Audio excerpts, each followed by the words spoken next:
Anthony, brother, welcome to the show, dude. I'm stoked to have you on, and man, I love being around people like you. Honestly, just you got so much shit going on and so many things you're doing.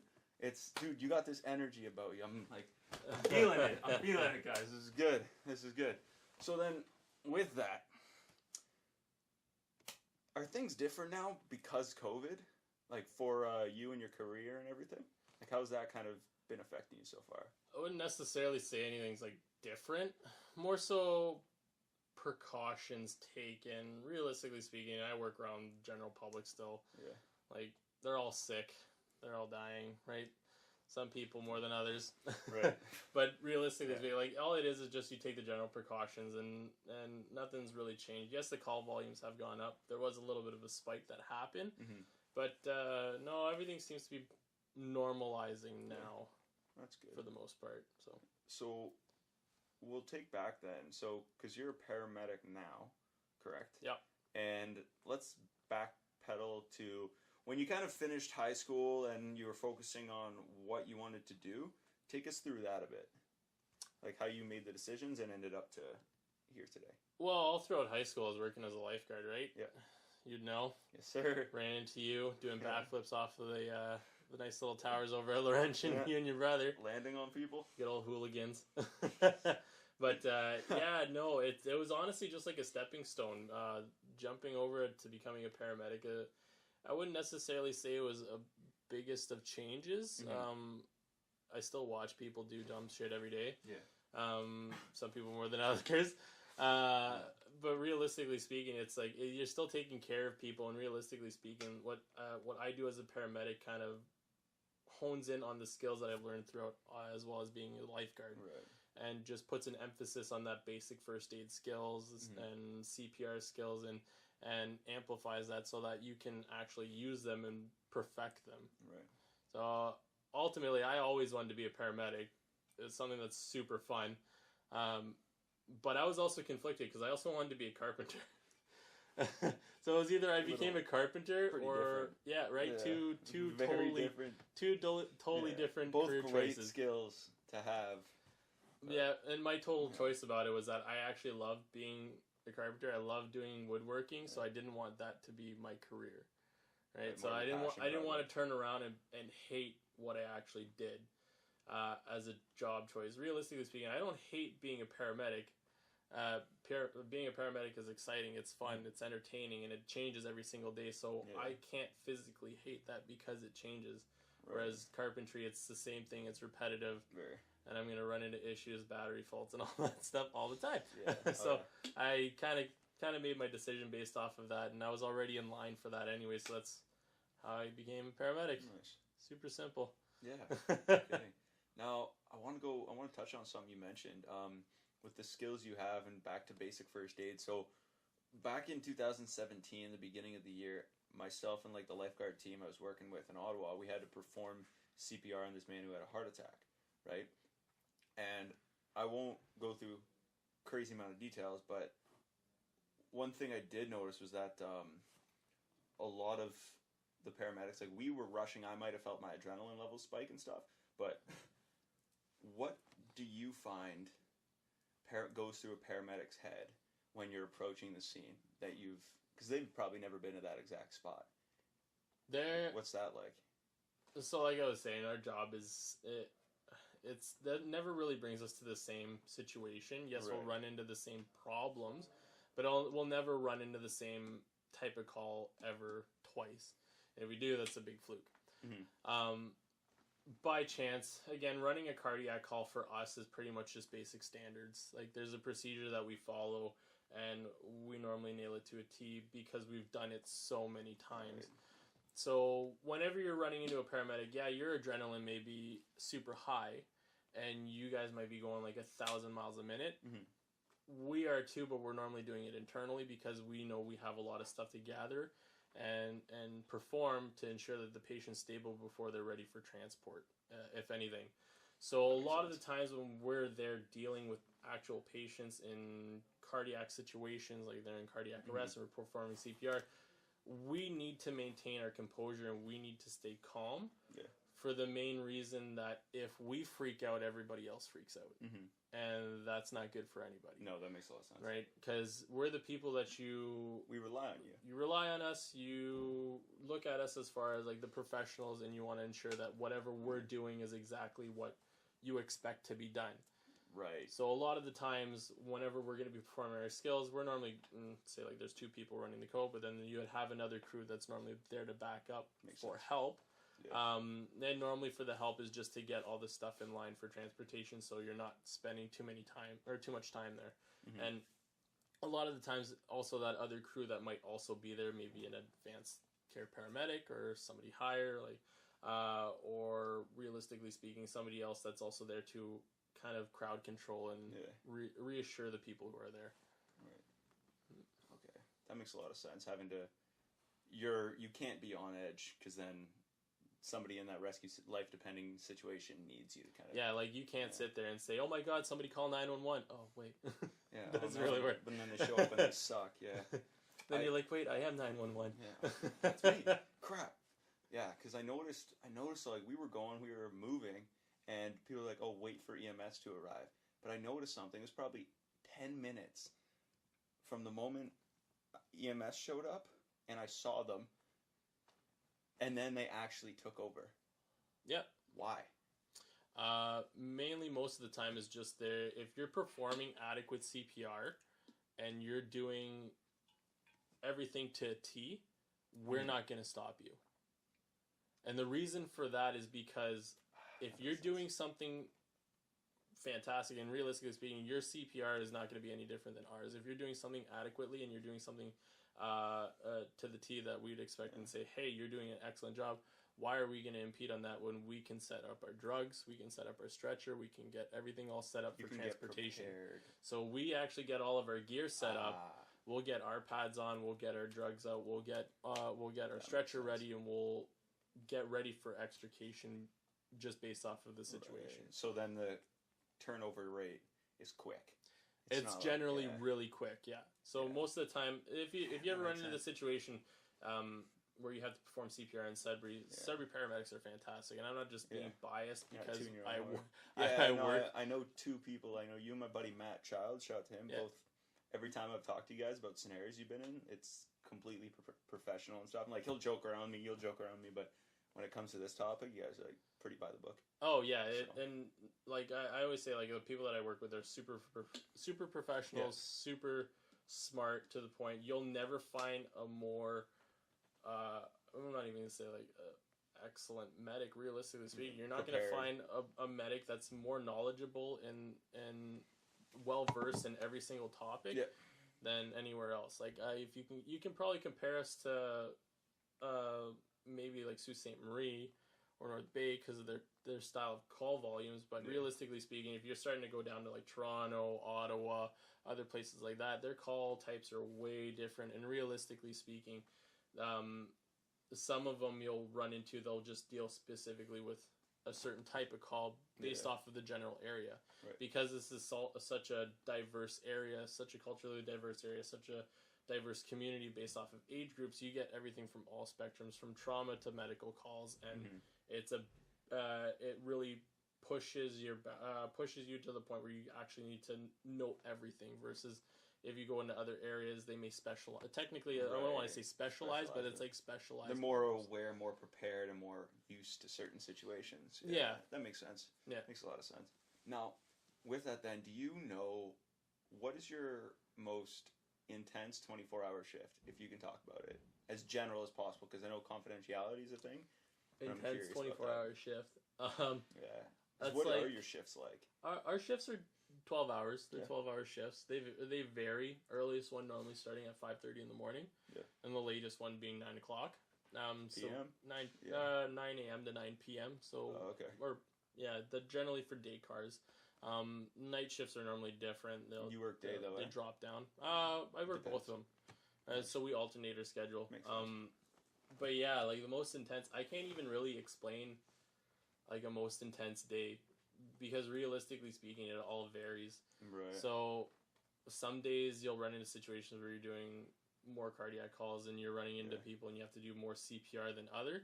Other days, or it's just more advanced in the fact that like it's a really extensive call where you actually have to go in and you're performing a lot of your skills. Right. So you run into different situations. I can tell you some days are busier than others. Yeah. Generally, each truck around here we average around 8 calls per truck.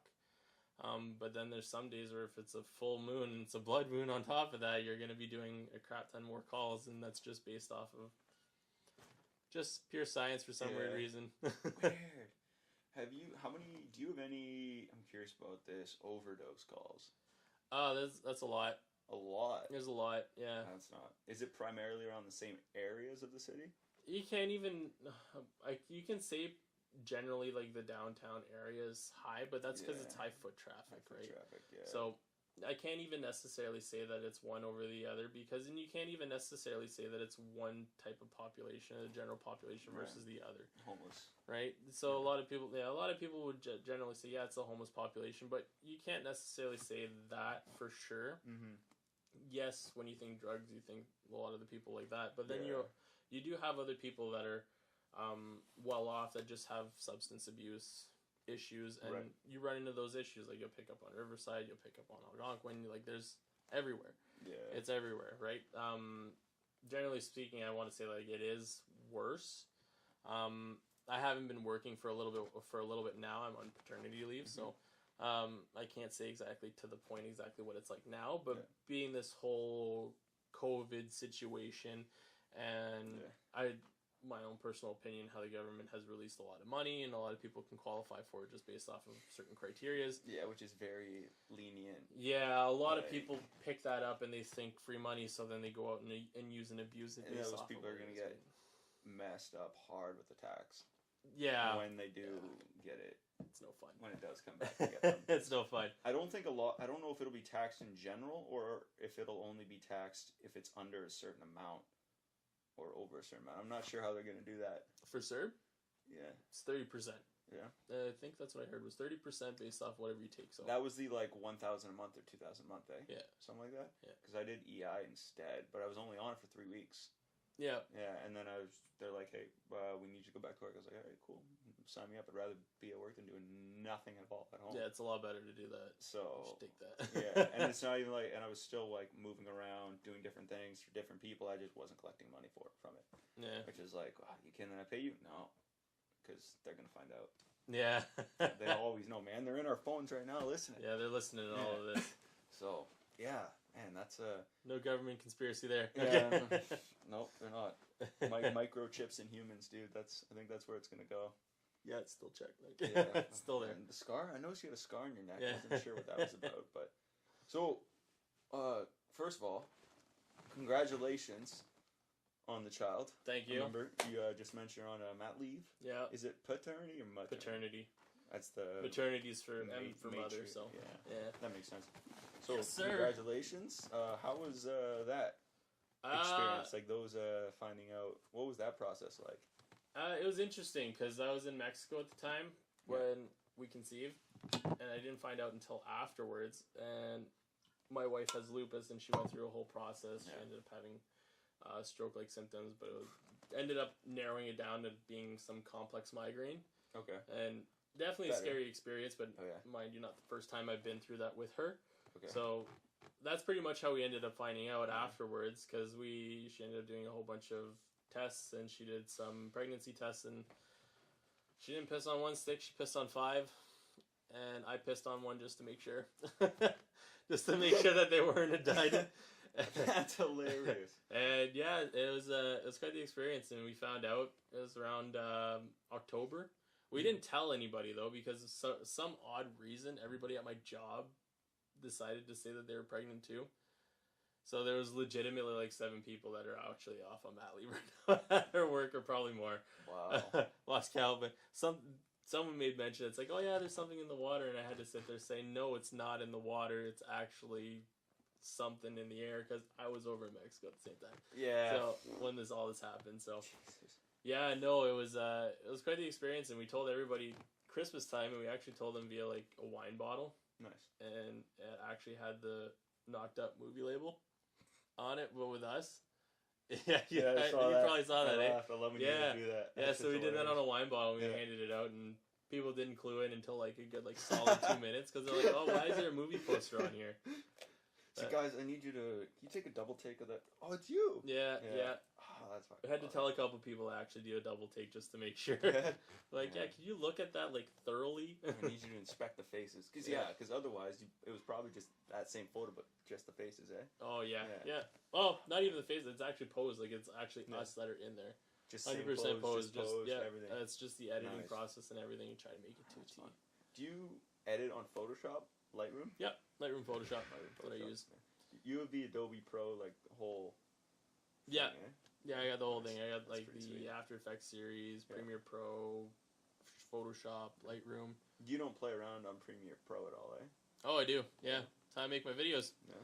Yeah, that's how I do all my videos. Nice. Because I've wanted to because I used it a bit back when I had Premiere Pro for school and everything, and I've always wanted to get good at Premiere Pro for movie editing because I think that's the premier, pun intended, software for all movies. Because I use a Video Studio by Corel, and it's like $60, and I can use it whenever, however long. It's solid, but I feel when it edits, it almost reduces the quality, no matter what I put the quality as. But when you shoot, the frame rate you use, do you change it when you send it to them, or do you keep it the same? How does that work? I edit it to the tits. Yeah. I don't know other way of putting it, but so when I actually get my videos, probably a different format than what you're actually shooting yourself. Yeah. Because it's pretty much considered the raw version for video. Mm-hmm. So I do all the color grading and stuff. I do the time shooting, and realistically speaking, whenever I try to shoot, it depends on really what you're trying to shoot in itself. Mm-hmm. So I'll normally shoot 60 or 120, and because 120 gives you a little bit more of a frame rate, so you can actually slow it down. You can do a lot of stuff to manipulate it, and it just makes it a little easier to work with. So at least you're not cutting stuff, because if you decide to do a super slow-mo video afterwards, then 120 might not cut it, and you might be having some choppy video going on. Yeah, it'll slow down too much. Yeah, and on top of that, I work on the audio too. So when you look at the audio, you try to split it into different sections and try to make sure that you actually are not peaking with your audio levels or dipping to the point that you can't hear anything. Yeah, it's too much change. It's not balanced. Yeah. That Exactly. makes sense. So now you do that for AK Photography, right? Yeah. That's your show? Yeah. That's it, dude. What was that? What's that like? How'd that kind of formulate into what it is now? Well... Oh, and by the way, you actually did friends of mine who train here. You did Phil and Emma's wedding shoot as well. Yeah. I don't think I did their wedding yet. Or, no, you did their engagement photos. Yeah, I did their engagement shoot. That's it, sorry, yes. Yeah, that's a lovely couple. Yeah, that was funny. They're hilarious. Yeah, because I came in here to teach a first aid course, and then they showed up, and I completely forgot that they both came here. Oh, no. And they said hi. I'm like, I couldn't put two and two together because of a totally different mindset. And then they're just like, oh, you're in your first date, Anthony, versus... Yeah, and then they made mention, I know you shot our engagement shoot. We have a wedding book with you guys. I'm like, oh, yeah, totally different mindset. No, my bad, guys. Dude. But a totally different scenario, because I did not recognize them in a gi at all. Oh, well, there you go. Yeah, so I'm I sitting didn't know there. they were in a gi. Oh, That changes everything. Oh, Now it's whatever. It was the gi roll, so they're just on the mat and they're just going at her. But I was just sitting there, I'm like, yeah. Sorry. Couldn't put two and two together. Last time we spoke, you weren't in a gi. Dude, it's so confused. I see so many faces, man. Oh, I bet. How'd you get started in the business though? And why? For photography? Yeah. So, I always liked photography. I always liked taking pictures, and I one day wanted to get myself a nice camera. Mm-hmm. My wife will always tell other people it's because she did photography, and realistically, she's not wrong. She did photography herself, and she had a pretty badass camera too, and I liked it. So I just decided to one-up her the typical Asian that I am. But decent. It's just the way that it works. But realistically speaking, she liked photography, and I just decided to try and take it one notch further. Yeah. And it pretty much became to the point where I acquired gas. And what that stands for is gear acquisition syndrome. Okay. So, in other words, I got obsessed with buying camera gear nonstop, and pretty much it came to the point where I was like, I actually have to do something with this. Otherwise, I'm just gonna spend 20 grand and I'll never make it back. That's and me with video right now. Oh, buddy, I know, and I'm trying to feed you. I know. You're like, look at all this. You open your. I'm like, this is Christmas. I'm trying to feed you with all this. Like, I know. So it's been one after another, and then you see other stuff come up, more tech, new stuff. Gear's so cool though. Yeah, buddy, gear acquisition syndrome, and it's like my buddy Serge is the first one. He's done photography for like 13, 14 years. Nice. He worked at Henry's too, and he's sad they closed down. He explained that. Yeah, I know, dude. I was so mad. I legitimately drove to Toronto like a couple days ago just to Dude, go I to should have Henry's. told you. I need like 3 fucking batteries for this thing. I legitimately drove to Toronto, not just for that, but I also drove just specifically for food. Yeah. Oh, buddy, food? dim sum, 100%. Dim sum? Yeah, Happy Dim Sum Bakery, man. That's worth it. It's got a solid place in my heart. Just go for a rip down south. 100%. Dude, I think when I'm actually gonna go to Henry's is gonna be, I'm hoping the battery life for that, and with my 2 batteries I got for the G7X, I'm gonna combine those and try to use all the battery life I have to get me enough footage and the footage I want to go from Sudbury, because my buddy's going Ottawa to Sudbury, we're going to the Sioux, and then the Sioux to Winnipeg, and Winnipeg has a Henry's. Wow. That's what it's going to be.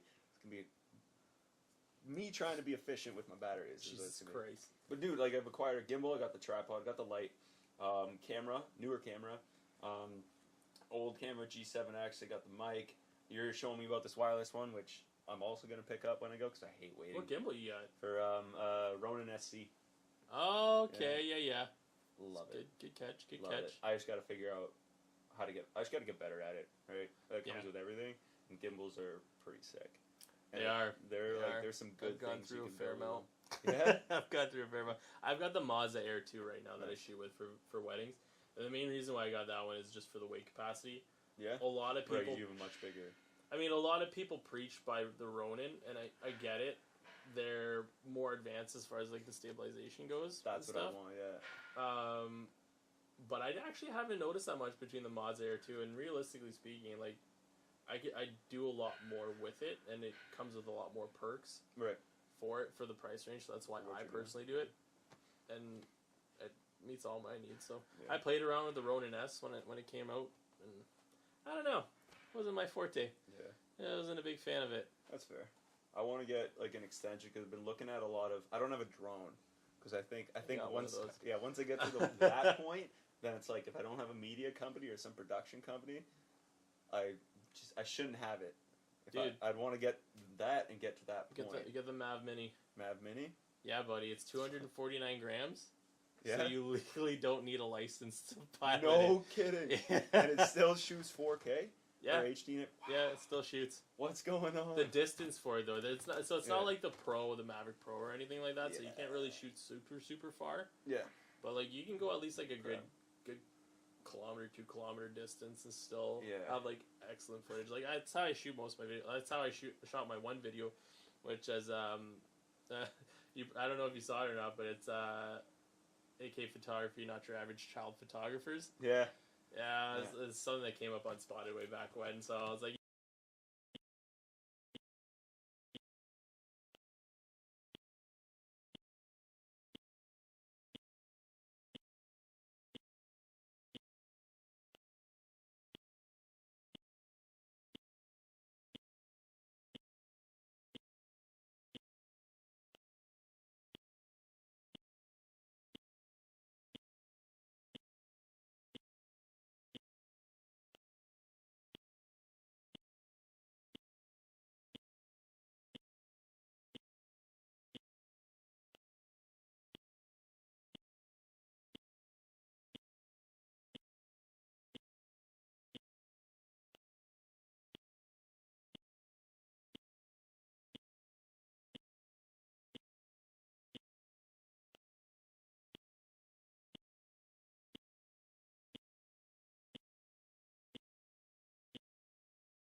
Then you know who Peter McKinnon is. I know Peter McKinnon. 100%. Probably not personally, unfortunately. No, but I think one of my friends does. Yeah, I think Serge knows a lot of people. I can imagine. He knows Taylor Jackson too. Because I'm like, you've seen his YouTube show and everything, and I think you could pull something off similar. Oh Jesus, not to that level. Dude, he's been doing it for 10 years. He's been doing it for a while. He's been at it for a minute, right? So I think obviously starting off, and I think back to the first podcast I did, and I think back to now, and not so much guests, audio, video, how it sounded, not even everything regardless of production. Just thinking one thing, I think how I sound while the camera's recording. Yeah. I'm more engaged in the conversation. It's more for real. Like I'm not messing around. I'm not amping up a character. I'm just just having fun with it. And it makes it. And I found like my first one. I'm sitting there and I'm like, I have this book open, right? Yeah. And I'm like just chilling. And I go first episode and I go, okay, questions for it. What are we doing here? What are we, And I'm like, okay, hands. I'm like checking. Now it's like, like I can almost remember what I want to talk to you, my talking points, and then it almost makes it flow better and more prepared. Yeah. That's pretty much it. Well, that's the whole part, right? Yeah. Like you do it so often now you kind of get into the jive of things, and now you start honing in on your skills, honing in on everything else, and it's pretty much how everything really works, really. And for sure, and it's one thing that with starting out and then getting it to that level, which again I really still think you should do. I think you should still try, dude. I know you got so many things going on, which we'll touch on in a sec, but I think doing that would be really cool, and I think like the audience is everybody's fucking using cameras, like doing photography, doing video, and all that. But yours stands out more. Like when I see it, I have like six or seven. Yeah, no worries, bro. Thanks, I have like six or seven friends. 2 of them I've had on the show who all do photography and like the photography business, and I follow them. I like all the pages anyway. Yeah. It's not a matter of I only follow yours or I'm only friends with you. It's like no.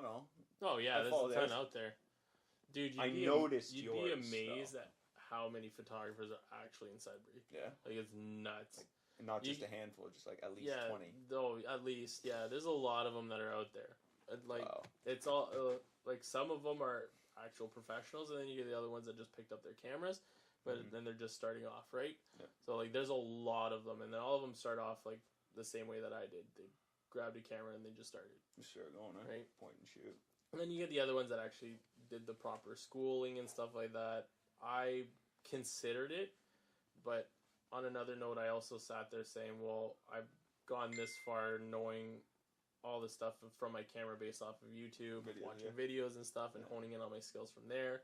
And Picks and Perfects is awesome for photo editing skills, and I just pretty much grew off of there. And you start learning all the techniques and learning all the features that everything gives off for you. Yeah, you said Picks and Perfect? Oh yeah, Picks and Perfect. Yeah, Picks and Perfect. Is that a channel?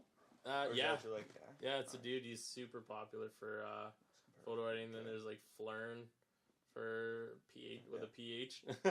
Flern, and he showed. Now, do they show it like kind of point of view tutorials? Like they have their video is of like Lightroom or Photoshop and how they work?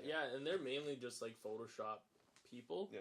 Just because there's so many buttons on those programs, it's just crazy to absurd. Actually just.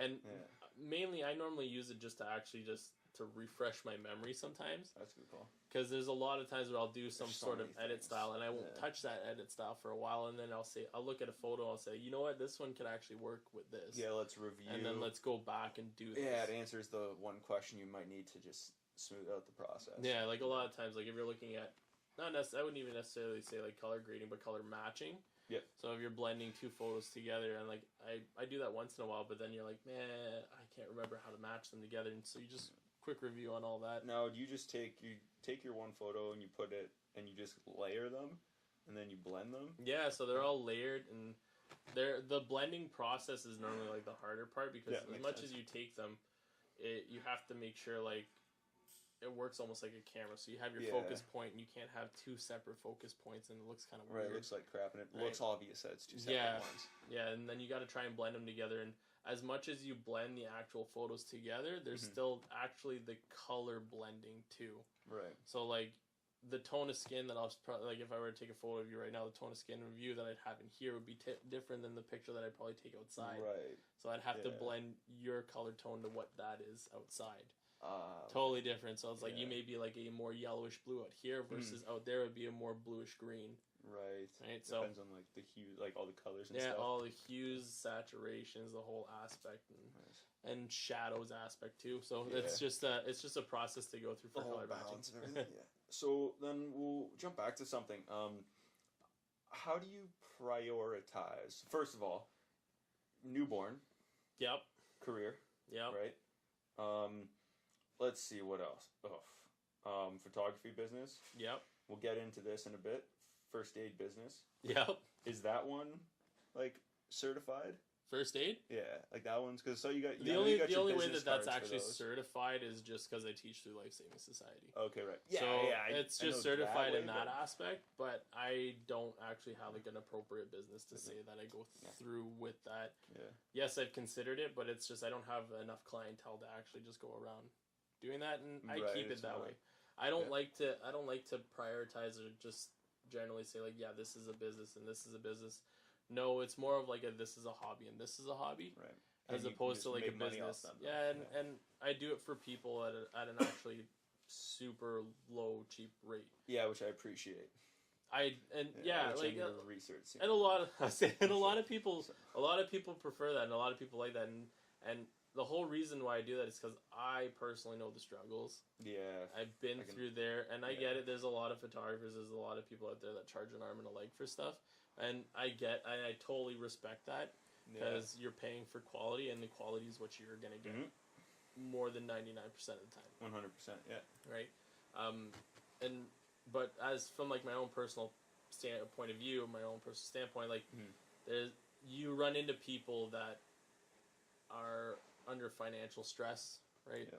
Or they need something specifically for their job, but they need this to apply for a job. Yes, right? They don't have, so they don't have the money to. Exactly, and a lot of the times, like even my photography, I always say, people should have wedding photos. Yes, they should have them, and they shouldn't have to pay an arm and a leg just because of the caption of wedding.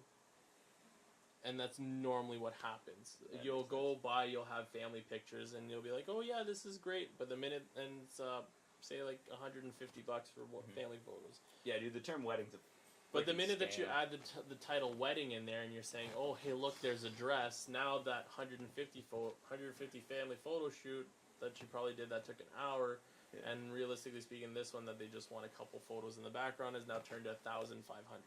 Yeah, and it just doubled, right? Yeah. I keep my wedding photos for full day, start to finish, you name it, it's $1,200.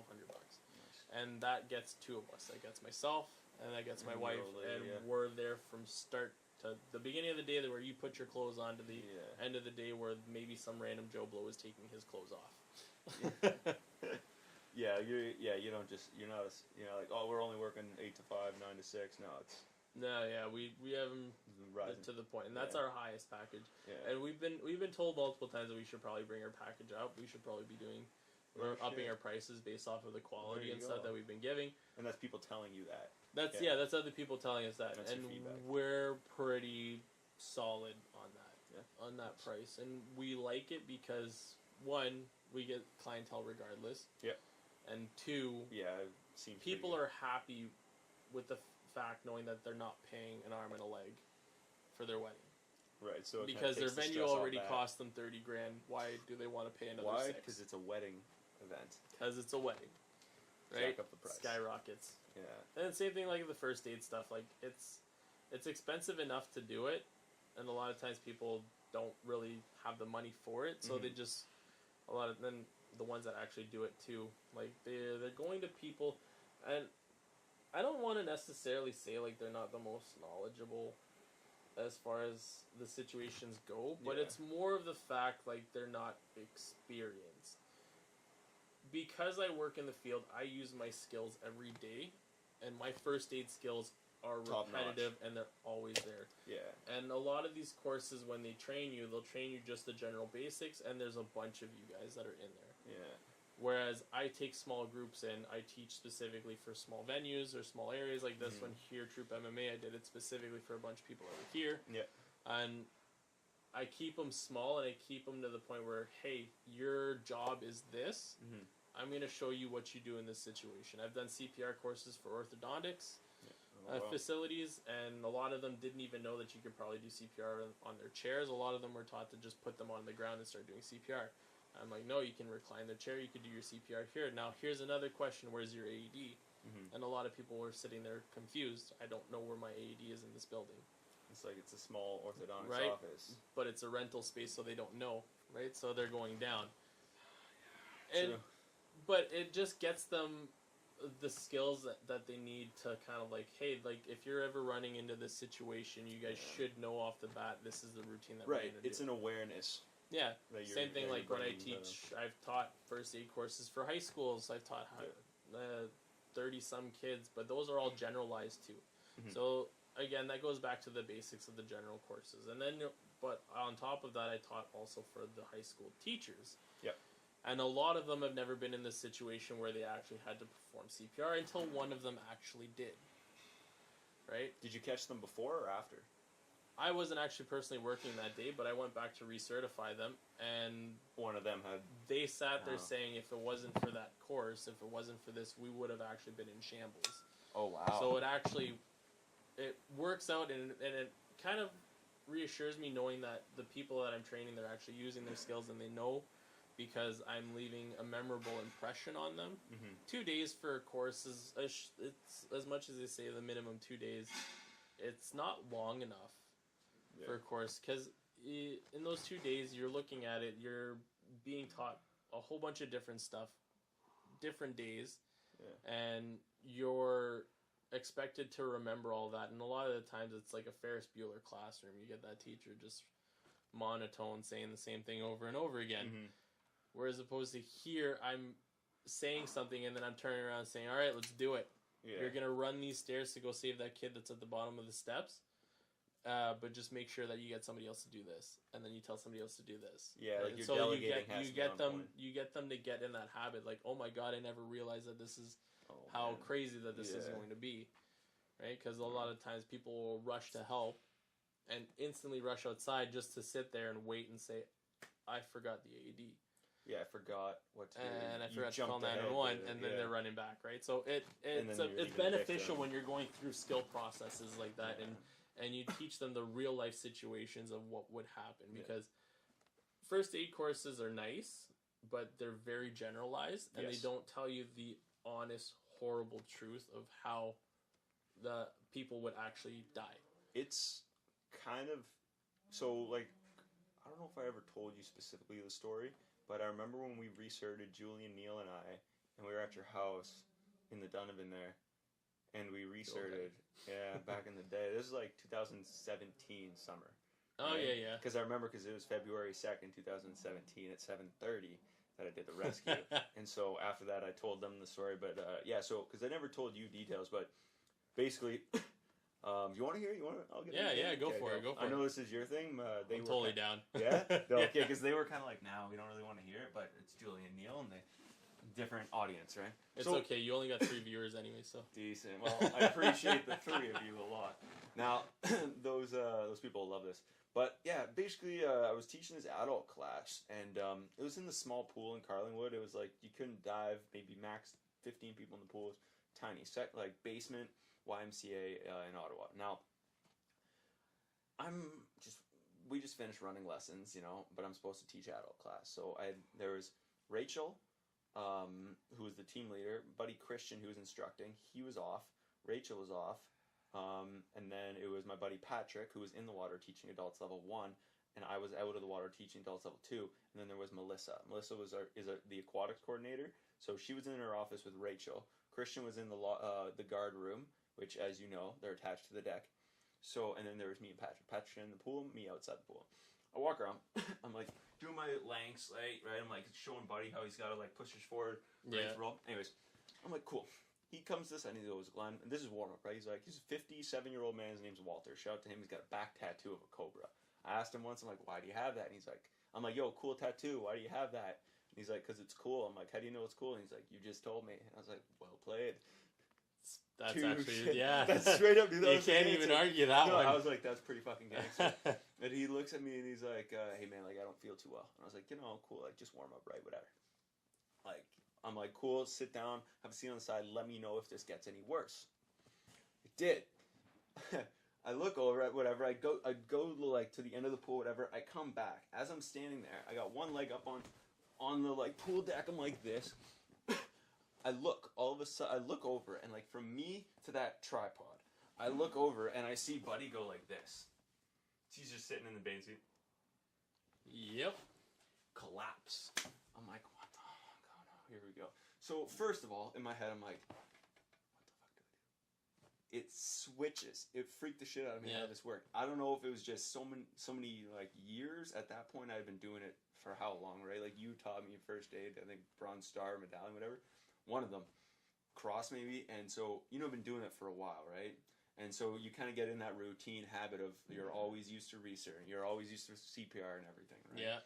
So I got to the point I had never used it before that, right? So I'm like, okay, what the fuck? I show up, I'm like, I rush to the dude, I'm like shaking him. He starts, I don't know why, he starts like heaving and he's like coughing blood out, right? His eyes, back of his head, right? Yeah. So I didn't know what it was at the time. I figured it was a heart attack just because he was moving quite a bit and he had already had a heart problem. But yeah, he was gone. He wasn't doing too well, whatever. He starts going like a bit more pale. And then I'm like yelling, I'm like, Christian. And he's not responding to me. He thinks I'm just like messing around. Yeah. And then he tells me after, he's like, dude, you didn't say first aid kit. I wouldn't have. Yeah. Because like he's leaving. His shift is done. I'm working. He probably knows I just want to invite him over to shoot the shit. I'm like, Christian, first aid kit now. And he's like, oh fuck. I look over, he grabs, he starts running. He's barefoot with jeans on. He slips, drops the first aid kit there. As he's like kind of looking for it though, backstep a minute. This woman, I'm like, Christian, first aid kit now. Patrick, get everybody out of the pool. Call 911. It's about 2 feet up. The Buddy's on the ground here. You can't see what's I'm doing. So all Buddy sees from in the waters, he sees me. He sees me on my knees, and he doesn't see the dude until he gets out of the water. So I'm like, Patrick, call 911 now. Get everybody out. He gets everybody out of the pool. As he gets up, he sees the guy, and he's like, oh, fuck. Rushes over, calls 911, right? While we're on the phone, I get out. I'm like, mate, the dude's still coughing blood out, right? I'm looking, I'm like, this is crazy. What the hell's going on? All of a sudden, I'm like, I hear, oh my God, that's my husband. Oh, God. Dude. The woman comes over and starts shaking him, and I'm like, so, oh yeah, I'm like, and she's like bigger woman, right? So I'm like, hey, what the fuck? So, and dude, I wish I was making this part up. She then looks at me and she goes, do something. I'm like, first of all, he's still going with blood everywhere, and I'm like, I don't have gloves yet. I can't. Christian runs over, right? Drops, like falls. The first aid kit falls out of his hands, opens. Yeah. First thing I see is gloves. I've always had a problem putting gloves on quickly, except now. Yeah. I don't know why. Grab a glove, put them on.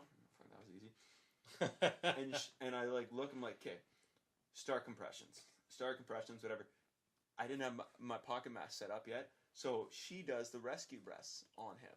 I get the pocket mask set up. I put it on. I start going. The woman is still touching him while I'm doing first aid. And she's like breaking down, as you can imagine. All of a sudden, Rachel comes out of the office because Christian's now given the first aid kit, ran and got them. They come back, they see me doing first aid or CPR, and then they run around. And they're like, what the fuck is going on? Rachel bear hugs this woman, picks her up, and walks her outside to the lobby. So there's like a glass door. Open the glass door and walk out. So you can see from the lobby. They get everyone out, like just, hey, don't watch. We're continuing. We're going. Anyways, I do probably 7 or 8 rounds, and then and then EMS shows up again. Or we got the AED on it. I found this out, and is this true or not? That the defibrillator, it'll connect. It like your heart beats on a pattern, right? And your heart attack, it throws it off the pattern, and the defibrillator puts it back on the pattern, right? Or that's what it tries to do. Yeah, Something so like that? pretty much what happens in regards to that, it's just an electrical activity within your heart. Yeah. So what a heart attack would probably do is all it is just it's a lack of blood flow to a certain section of your heart, or no blood flow to a certain section, causing ischemia or death. Okay. So that certain aspect of your heart, whenever the electrical activity tries to fire, it's not reaching there because that portion of your heart kind of dies. Okay. Essentially. Right. So what happens is it'll kick it out of itself into some sort of different rhythm. Mm-hmm. If by chance your brain decides to say like it's not working and it shuts off, so that's how everything kind of goes to shambles. Right. So your heart's not pumping enough blood, your brain's just going to shambles, so it pretty much just shuts off everything. Right. What'll happen is that your heart rate goes into a different rhythm, and what an AED does, it just shocks it back into an appropriate rhythm. Right. So then what happened then, since that's what happened, I guess, is it shocked, and then it did it once, and then it did it again, and then it said continue CPR. So I'm like, I found out later that's a good thing. It means it didn't have to keep shocking him. It only did once. Yeah, it only advised one. Yeah, so I was like, oh, that's good to know. But doing that then, continuing CPR, I remember like drying him off and whatnot. Dude, game-changing decision that, when you mentioned scenarios earlier and where you would teach first aid, one thing I never thought of for the life of me, but between my dad saying, always put something underneath your knees, I'm on a pool deck. Yep. I take my flip-flops, put them under my knees, started CPR. Yep. Smartest decision I've made in the 20-plus years I've been alive. Yep. Dude, my knees still felt like crap after. Oh, yeah, they still do. It was like almost 10, 15 minutes. And that's when I told you, back when we started early in the show, I was like, hey, why does EMS not just say, hey, stop where you are, I'm going to do this? I was doing it, and I see them at the corner of my eye, right? I'm like, okay, I'm 23. They come back, and I'm like, well, you guys going to take over? And they're like, they didn't do nothing. So long, dude. I probably did 5 sets with them. Just keep going. Keep doing it. I'm like, what the fuck, bro? Take over. I'm in a hoodie, sweating on this guy. Yeah. Just pushing away. And I'm like, fuck, man. And the AED's telling me to push harder. I'm like, dude.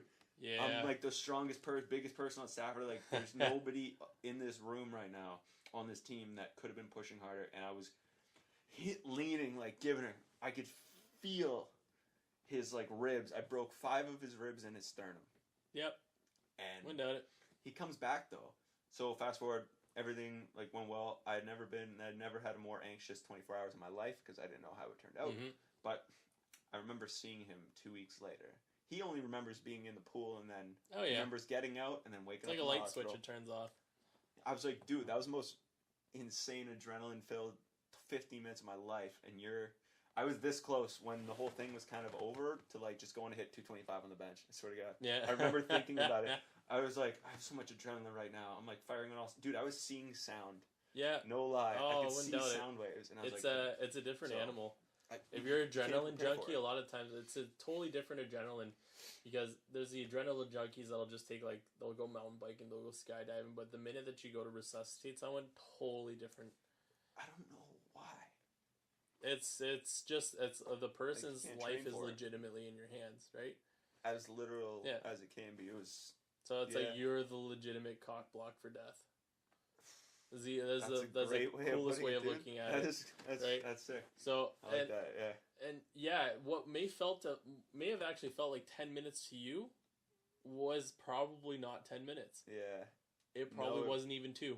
Probably was only... See, because if that AED would have went off, again, in the midst of all of that, right? Because you said you continued CPR and you're wondering why they didn't stop. That AED would have gone off after 2 minutes. Yeah.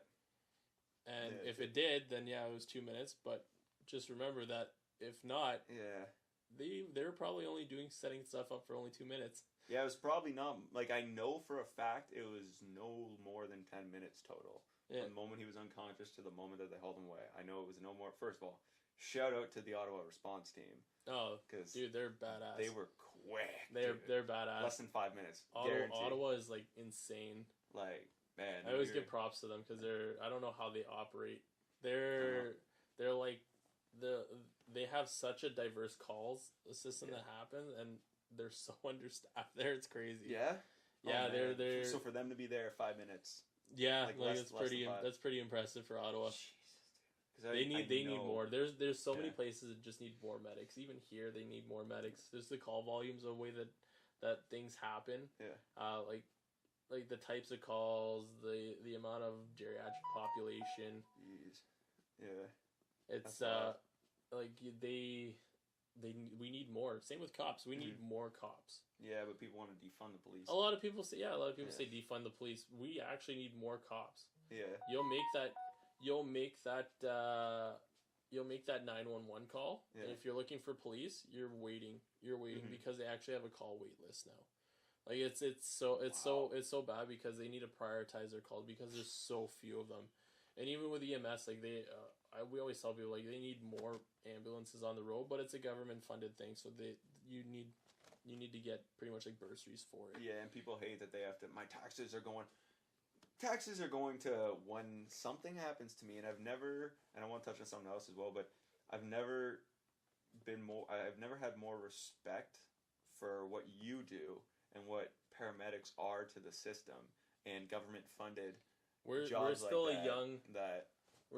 a young emergency response service because fire and police have been around forever, like for years. Paramedics haven't been around as long, so a lot of people, whenever they refer to us, they'll refer to us as ambulance drivers, which drives me nuts. But they'll refer to us as ambulance drivers because we've since the beginning of time, it was always been the whole aspect of bed, oxygen, blanket. In other words, if you're having a heart attack, if you're dying, we're shoving you on the bed, and we're driving. Yeah. And just put O2 on. Now, the way that it works is that you're actually getting like a mini hospital at your front door. You're getting an emergency department pretty much ran in the comfort of your own home or in your living room or on the streets, wherever you may be. Yeah. And the more critical part of looking at it, and a lot of people don't understand is, and they'd never actually see behind closed doors of the hospital, is that that's a team of like 8.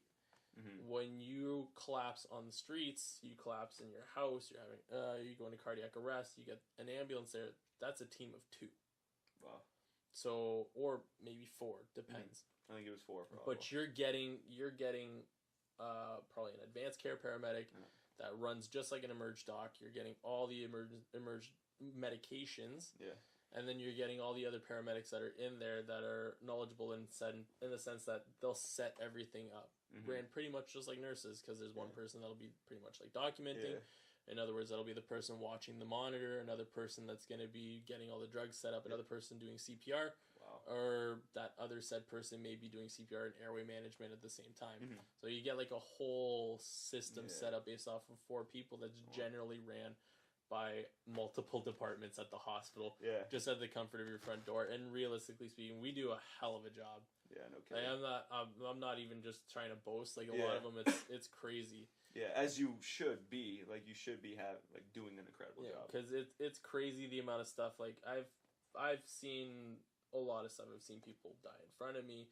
I've seen people get shocked. I've seen people like come back and. For like funny stories, like I've actually shocked someone back to life, which normally doesn't necessarily happen. But they come back, and the guy looked at me saying, "Ow, that hurt. Stop."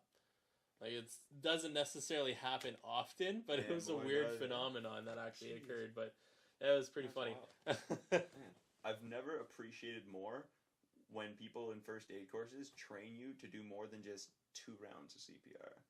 Yeah, because dude, you don't get a break. It's like, hey, it's only 30-second intervals, maybe less than that if you're doing it right? Yeah. But we, what's it called? It's not the ratio time that you get to, like, I got to rest in between doing my compressions and then somebody else doing the breaths and me back to compressions is like that. Yep. It's like I'm doing compression.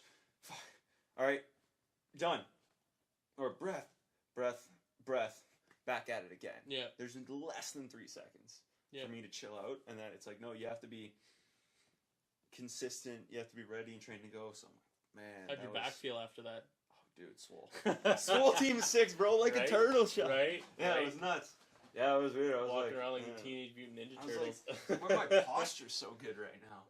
What's going on? Yeah, it felt crazy. Oh man, that's funny. I've never had my boss, like my boss's boss, like the general manager, like never been more. He was in tears. He like came back from his house. It was like 11:45 when I finally got home, and that happened at 7:30. I was like, man, it was nuts. But that's how how everything ended, and that's I never had more respect for emergency service, and after that, I took lifeguarding so much more seriously. Yeah, dude. And I felt I took it seriously already. As much as they say like we're the first line defense, realistically speaking, it's the general public. You guys are going to be the first ones because you're the ones that are going to be calling us. Yeah. Not the other way around. No, right? Like if something happens at my house, somebody calls. Yeah, honest to God, and this is the whole reason why I do what I do, and I love it as far as like teaching first aid courses and like CPR courses and teaching the general public is because the average response time for EMS within Sudbury is between 5 and 15 minutes.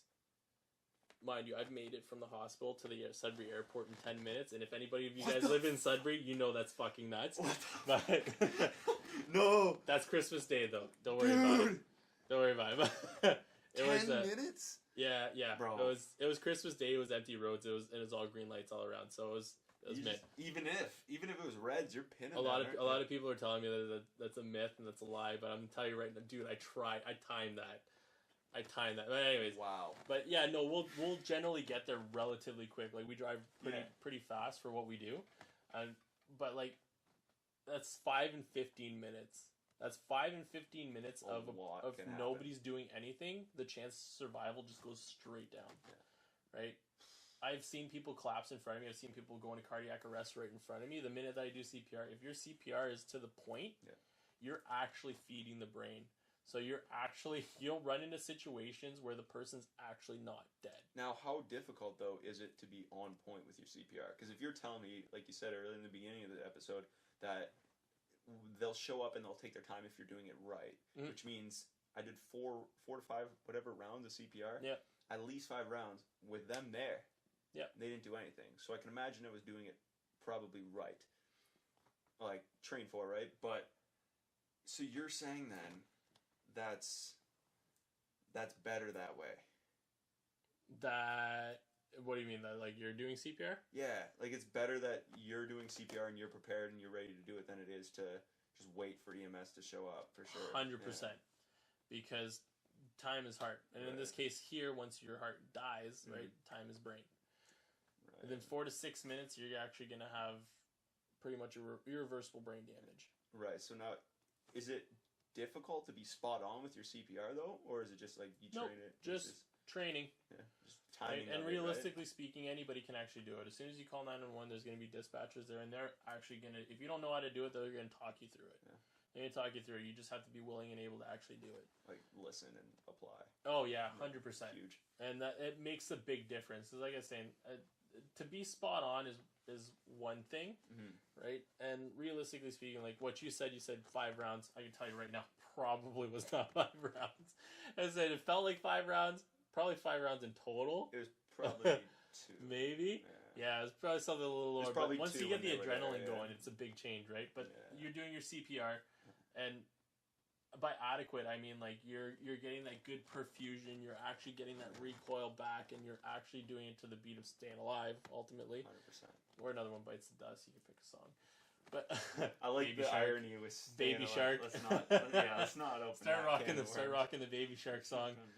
Right, but realistically speaking, if you're doing adequate CPR, like, and you don't give that person heart a chance to actually stop, you're perfusing the brain, so the chances of survival are a lot higher, right? So you're not giving them that break, right? And that break the process of the process of dying is it's not what everybody expects, and I try to teach that through my courses because a lot of the time the hardest thing for people to recognize is the person that's in distress from a heart attack, and to recognize someone that goes into cardiac arrest and know that the person's in cardiac arrest.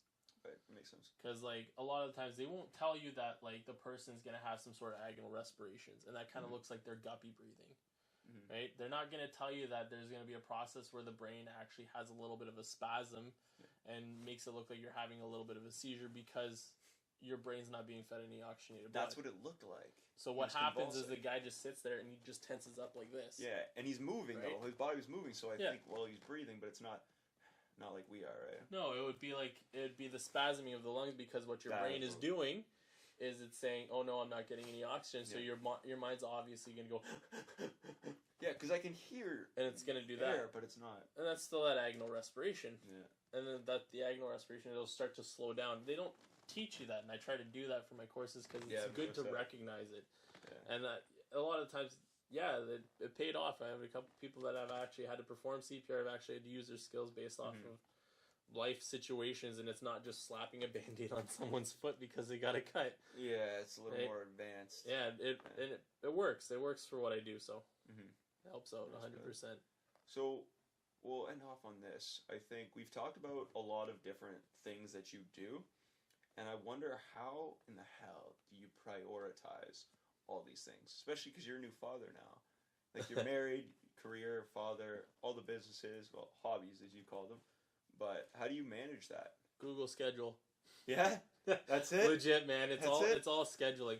Like I said, I don't actually devote my time 100% to any of these businesses. They're more of hobbies. And what you are talking about honestly just scratches the surface of what I actually do. Yeah. Because I work as a movie set as a medic too. I fix and repair cell phones. I do a whole bunch of other stuff on top of that. Yeah. Like, I do a lot of other things. You make cozies for stethoscopes. Oh, the stethoscopes. Yeah, it is. Stethoscope cozies. I always call them #cozies. It's so much fun. #cozies. Yeah, I make that. If you ever run into Cybermedic and they've got some of those, well, one, give them shit for now because COVID season. It's no bueno. But yeah, normally if you ever run into a medic that actually has one, it's probably one of the ones that I made. Makes sense. Rock around, but yeah, it's a lot of fun. But yeah, no, like I scratch the surface, and most of the time it's just proper scheduling. Yeah. So I look around it. I look at my full-time work schedule, my life there, working around it. Keisha actually helps us, my wife, and she helps work around all of that along with the kids. And my family always wants my kids, so I pawn them off once in a while. Easy. That must be phenomenal. Super easy. But because Keisha plays a big part in it too. Because she'll teach the courses, she'll run photography stuff, and she actually manages the schedule. What is she's a nurse? She's a PSW. PSW, right? I knew it was something in the medical field. She does that, and plus she owns her own business too. She runs a daycare. Oh yeah, that's right. She does all the scheduling and stuff for that too. So it's not hard for her to just go about and do that and run all that stuff too. So like your skills, like your tactical approach to your routines and your structure are they mirror each other almost. Like they work in unison. Yeah, it's all based off of time frames, and most of the time it works 100%. Easy. Maybe a couple times there'll be a hiccup, but most of the time we don't have that because it's so well planned out. But because she plays the biggest part as far as like all of my stuff goes. Because if you didn't know already, AK stands for Anthony Keisha. Yeah, Anthony Keisha Photography, because it's both of us. You both show up. Yeah, because we're the duo. Yeah. We'll always do a 2-person photography thing, and once in a while they'll ask for one, but it's... and like you got into it because of her. Yeah, right? Exactly, so I drag her in. Yeah, easy. I'll drag her through all of it. Even with my first aid stuff, I'll always get her to come along, just a second set of hands and second set of eyes. Right, because like you said, she knows it too, because she needs that for her. Oh, buddy, she saved my life. Legit saved my life, like 100% back in Cuba. Tell us this. Oh yeah, this. I know you mentioned it. Did you want this for another episode, or you want to keep this for here? No, I think we can. I think we should keep for another episode. Keep for another. We'll touch base on it. We'll figure out a few stories. We'll talk about that after, and figure out where we can go. The reality of things. Yeah, we could do that. The plan. Awesome. 100%. So with that, I appreciate your time, brother. I love what you do. I love what you stand for. I love how everything's turning out, and can't wait to see where you go from here. Yeah, buddy. So I appreciate you having on the show. Yeah. All right. Corona, I'll lick my hand now. Easy. Let's do it up. All right. Take it easy, guys. Thanks.